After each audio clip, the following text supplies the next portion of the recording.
अब खबर निकल के ये आ रही है कि मेन एक्यूज जो है इस पूरे मामले का, उसको गिरफ्तार कर लिया गया है। काफ़ी चीज़ें अब जरूर निकल के सामने आएगी, इसमें ये पता चलेगा कि किस तरह से तैयारियां की गई, कहां से डंडे लाएगी, कि क्या और लोग इस पूरे मामले में इसमें संलिप्त हैं, ये भी जांच का एक विषय होगा। Will have to wait and watch how the investigation in this case. Shivangi going to further proceed. तो लगातार इस मामले में आपको बता दें, एक के बाद एक गिरफ्तारियां हो रही हैं। इस मामले में अभी तक जिस तरह की 28 गिरफ्तारियां हो चुकी हैं, उसके जरिए अब ये जानने की भी कोशिशें हो रही हैं कि दरअसल ये लोग क्या चाह रहे थे, इनकी प्लानिंग क्या थी, कहां से इनकी प्लानिंग की शुरुआत हुई थी, कौन कौन लोग थे जो इनको मदद कर रहे थे। ये तमाम बातें हैं जो अभी भी जांच के दायरे में है। और इसके अलावा जो पहले से आरोपी पकड़े गए हैं, जिसमें अंसार, सोनू शेख नाम है, प्रेम शर्मा, ब्रह्म प्रकाश, ये तमाम आरोपी जो जहांगीरपुरी हिंसा के पकड़े गए हैं, इनसे क्या कनेक्शन था, ये आरिफ और फरीद का, जिनकी गिरफ्तारी स्पेशल सेल ने की है कोलकाता से, और ये कैसे मास्टरमाइंड बताया जा रहा है, इसने कैसे प्लानिंग की, एक रात पहले से ही क्या प्लानिंग चल रही थी, क्योंकि जो सीसीटीवी सामने आया इलाके का, उसके बाद आशंका जताई जा रही है कि इसी पूरे मामले पर पहले, क्योंकि मुख्य आरोपी श्वेता अंसार बताया जा रहा था कि उसने पूरी साजिश रची। और हम आपको आरोपी फरीद की तस्वीर दिखा रहे हैं, जो कि मुख्य आरोपी है, मुख्य साजिश करता इस पूरे मामले पर बताया जा रहा है। ये तस्वीर आपको हम दिखा रहे हैं आरोपी फरीद की। तो देखिए तस्वीर इस वक्त आप देखिए, जो आप देख रहे हैं रिपब्लिक भारत पर, ये है वो आरोपी जो जहांगीरपुरी हिंसा मामले में मास्टरमाइंड माना जा रहा है। यानी कि इसी ने पूरी की पूरी प्लानिंग रची, कब कहां कैसे हमला करना है, कितने लोग पहुंचेंगे, किस तरह से पहले प्लानिंग की जाएगी, कहां से हम हथियार लेकर आएंगे, कहां पत्थर इकट्ठे किए जाएंगे, वो एक एक जो प्लानिंग रची गई है, मास्टरमाइंड यानी कि हिंसा के पीछे दिमाग किसका चल रहा था, वो फरीद था।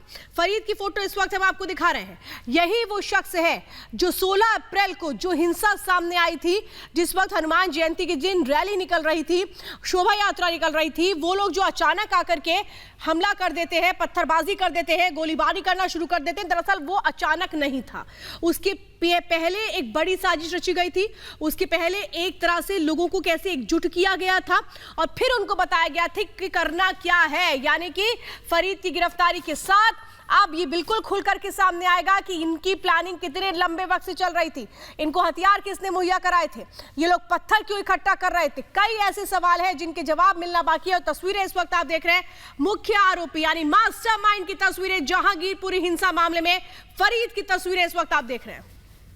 तो शिकंजे में फंस गया है मुख्य आरोपी फरीद, जिसे स्पेशल सेल ने गिरफ्तार किया कोलकाता से। ये बड़ी कार्रवाई, बड़ी लीड मिली है पुलिस को। और उसके बाद आपने इस घटना के बाद, जब 16 अप्रैल की घटना हुई, उसके बाद राकेश अस्थाना दिल्ली पुलिस कमिश्नर खुद सामने आए। उन्होंने कहा कि कई लोगों पर दबिश दी गई है, 25 आरोपी गिरफ्तार किए गए हैं और इस पूरे मामले की तह तक जाने की कोशिश हो रही है। तो ये तह तक जाने की कोशिश हुई कि शिकंजे में ये मुख्य आरोपी फंस गया फरीद, जिसकी गिरफ्तारी हुई है, आरिफ की भी गिरफ्तारी हुई है। और इसके हिंसा का आखिर असल जिम्मेदार कौन है, कैसे ये खुलासा करेंगे पुलिस के सामने, तब पता लग पाएगा कि उनकी प्लानिंग क्या थी, क्या मंशा थी, क्यों शोभा यात्रा के दौरान ही इस तरह भीड़ इकट्ठा की गई, लोगों पर पथराव किया गया, हथियार इकट्ठे किए गए, हिंसा को अंजाम देने की कोशिश हुई। और ये बहुत बड़ी लीड जो कि पुलिस को मिल चुकी है। पीयूष हमारे साथ लगातार बने हुए हैं। पीयूष, आप बता रहे थे कि किस तरह से ये मुख्य साजिश करता है, एक मुख्य मास्टरमाइंड इस पूरे केस में, और क्या इसका रोल अंसार और ये लोग कैसे एक दूसरे से कनेक्टेड थे और क्या मंशा थी, अब ये खुलासा हो पाएगा?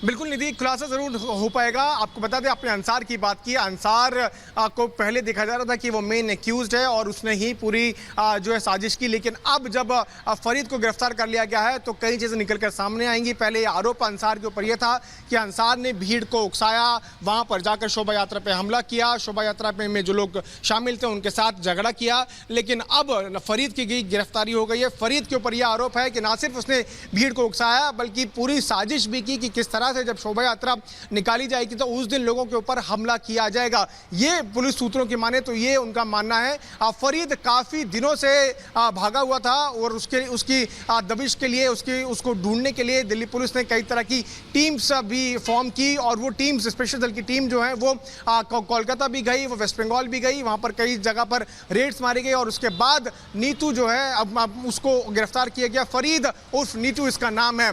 ये बहुत महत्वपूर्ण है समझना कि पुलिस वेस्ट बंगाल ही क्यों गई, कोलकाता ही क्यों गई, क्योंकि जितने भी लोग गिरफ्तार किए गए हैं उन सब के बंगाल से कनेक्शन है। मैक्सिमम लोग, ज़्यादा से ज़्यादा लोग जो हैं उनके खिलाफ कई तरह के आपराधिक मामले पहले से ही हैं। 28 में से 20 ऐसे लोग हैं जिनके खिलाफ गंभीर आपराधिक मामले पहले से ही हैं, और ये सब के सब जो हैं इसमें ज़्यादा से ज़्यादा लोग जो हैं वो बंगाल से आए हुए लोग हैं। तो कहीं ना कहीं इनके कनेक्शन जो हैं वो बंगाल से जुड़े। उसके बाद दिल्ली पुलिस ने अपनी जांच के दौरान ये पाया कि नीटू और फरीद जो है वो बंगाल जा सकता है, बंगाल भाग सकता है, और उसके बाद पुलिस ने कई तरह की टीम्स को गठित किया, और उसके बाद स्पेशल सेल की टीम जो बंगाल में काफ़ी दिनों से वहाँ पर थी, वहाँ पर डेरा डाली हुई थी, कई जगह पर रेड डाली, और आज जो है फाइनली जो है मेन एक्यूज जो मास्टरमाइंड है उसको गिरफ्तार कर लिया गया। आरोप यह है नीटू के ऊपर कि उसने साजिश की, साथ साथ हमला करवाया, भीड़ जो उस दिन वहाँ पहुंची उसको उकसाया, और उसके बाद जिस तरह से दंगे हुए हमने वो सारी तस्वीरें भी देखी, किस तरह से दो गुटों में दंगे भी हुए। अब कई सारी चीज़ें निकल के सामने आएंगी कि क्या और भी लोग इस पूरे प्रकरण में शामिल हैं, क्या सिर्फ अंसार ही है जिसने जो 4 से 5 लोगों के साथ वहाँ पर पहुँचा और वहाँ पर भीड़ के ऊपर हमला किया, या और भी लोग इस पूरे मामले में शामिल हैं। नई चीज़ें ज़रूर निकल के सामने आएंगी, क्योंकि फरीद जो है उसको अब मुख्य साजिशकर्ता, मुख्य आरोपी के तौर पर दिल्ली पुलिस मान रही है। उसको ज़रूर दिल्ली लेके आएगी, और उसके बाद कोर्ट में पेश करने के बाद उसकी कस्टडी पुलिस मांगेगी, ताकि और चीज़ें निकल के सामने आए। आपको याद होगा निधि कि रिपब्लिक भारत ने वो तस्वीरें दिखाई थी कि किस तरह से एक दिन पहले लोग वहाँ पर पहुँचे जो साजिश करता है, उन्होंने लाठियाँ, डंडे ये सब इकट्ठे किए। हमने आई विटनेसेस से भी बात की, जिसमें कि उन्होंने ये कहा कि किस तरह से 16 अप्रैल को सुबह सुबह ही कई सारे पत्थर इकट्ठे किए गए। तो ये सारी की सारी चीज़ें साजिश का एक हिस्सा हो सकती हैं, जिसको दिल्ली पुलिस जो है अपने तहकीकात के दौरान, अपनी इन्वेस्टिगेशन के दौरान जो है उसको मद्देनजर रखेगी, और उसके बाद जितने भी और एंगल्स हैं उनके ऊपर जरूर इन्वेस्टिगेशन दिल्ली पुलिस करने वाली है। लेकिन फरीद की गिरफ्तारी जो आप बता रहे हैं कि किसके नेटवर्क में था, कब से साजिश रची जा रही थी, इनका मंसूबा क्या था, ये तमाम जो बातें हैं वो खुल करके सामने आना जरूरी है, और साथ ही ये जानना भी जरूरी है कि आखिर इन लोगों को हथियार कौन मुहैया करवा रहा था, आखिर कौन लोग थे जो एक तरह से साथ निभा रहे थे फरीद का। बिल्कुल श्वेता, आप बहुत बड़ी बात बता रही हैं कि ये ज़रूर दिल्ली पुलिस के ऊपर अपनी जांच करेगी कि क्या और भी लोग इसमें शामिल हैं, ये हथियार कहां से आए, ये साजिश किसने की, कौन ऐसे लोग थे जिन्होंने बताया कि हनुमान जयंती के दौरान कुछ लोग इतनी भारी संख्या में यहाँ से निकलेंगे और उनके ऊपर हमला करना है। ये सभी चीज़ों को मद्देनजर रखते हुए दिल्ली पुलिस पूरे मामले की जांच ज़रूर आगे बढ़ाएगी। ये भी जांच करेगी कि ये हथियार उनको सप्लाई करने वाला कौन था। आपको बता दें कि अपनी जाँच के दौरान दिल्ली पुलिस ने अब तक 28 लोगों को गिरफ्तार किया है, जिसमें अंसार भी वो